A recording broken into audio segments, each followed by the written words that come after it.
بسم اللہ الرحمن الرحیم۔ السلام علیکم ورحمۃ اللہ وبرکاتہ۔ نہایت خوشی اور مسرت کی بات یہ ہے کہ آج ہمیں علماء کیمور چینل پر کچھ کہنے کا موقع ملا۔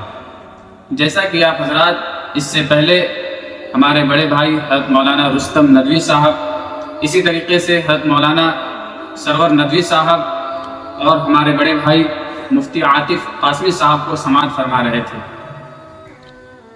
آج اس ناچیز کو بھی کچھ کہنے کا موقع ملا ہے، تو آئیے میں آپ حضرات کے سامنے نماز کے متعلق کچھ عرض کروں۔ وہ سجدہ روح زمیں جس سے کانپ جاتی تھی، اسی کو آج ترستے ہیں منبر و محراب۔ برادران اسلام، اللہ نے امت مسلمہ اور اپنے حبیب جناب محمد الرسول اللہ صلی اللہ علیہ وسلم کو بے بہا نعمتوں سے نوازا۔ انہی تحفوں میں سے ایک اعلیٰ تحفہ نماز بھی ہے، اور اس کا اہمیت اس بات سے لگایا جا سکتا ہے کہ اللہ رب العزت نے حج کو فرض پر نازل فرمایا، زکوٰۃ کو فرض پر نازل فرمایا، روزہ کو فرض پر نازل فرمایا، لیکن جب نماز کی باری آئی تو رب کائنات نے اپنے حبیب جناب محمد الرسول اللہ صلی اللہ علیہ وسلم کو کہا کہ میں آپ کو ایک قیمتی تحفہ دینے والا ہوں۔ یہ قیمتی تحفہ بہت اعلیٰ ہے، اور اعلیٰ چیز کو اعلیٰ جگہ پر ہی عطا کیا جاتا ہے۔ اللہ رب العزت ارشاد فرماتا ہے، یا ایھا الذین آمنوا استعینوا بالصبر والصلاۃ، کہ اے مومنو تم صبر اور نماز کے ذریعے۔ یہ نماز کسی نہ کسی شکل میں ہر امت پر فرض تھی۔ جس امت کے لوگوں نے بھی نماز چھوڑی، جس قوم کے لوگوں نے بھی نماز ترک کیا، وہ قوم اور امت تباہ و برباد ہو گئی۔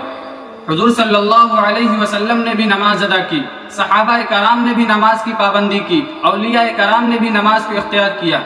کوئی بتا دو کہ کسی نبی نے نماز ترک کی ہو اور نبی بن گیا ہو؟ آپ بتا ہی نہیں سکتے، کیونکہ یہ عمل محبوب عمل ہے۔ نماز سے قلوب کو نورانیت ملتی ہے، نماز زندگی کو آفتاب سے زیادہ روشن کر دیتی ہے۔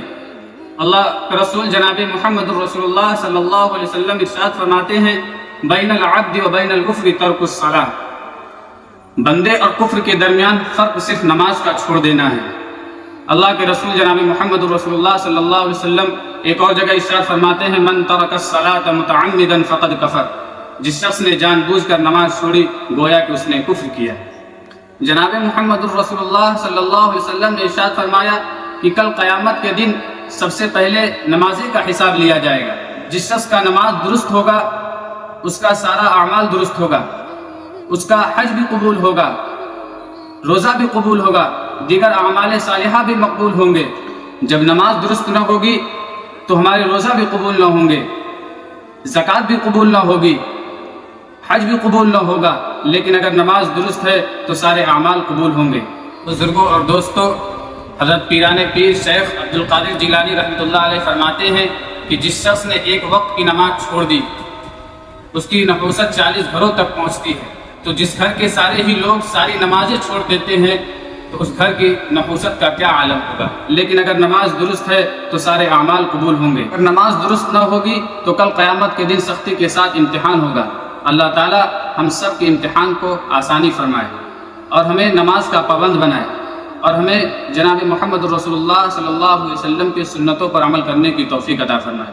میں اپنی تقریر اس شعر کے ساتھ ختم کرنا چاہتا ہوں، پہلے مسجدیں تھی کچی تو پکے تھے نمازی، پہلے مسجدیں تھی کچی تو پکے تھے نمازی، آج مسجدیں ہیں پکی تو کچے ہیں نمازی، وما علینا الا البلاغ۔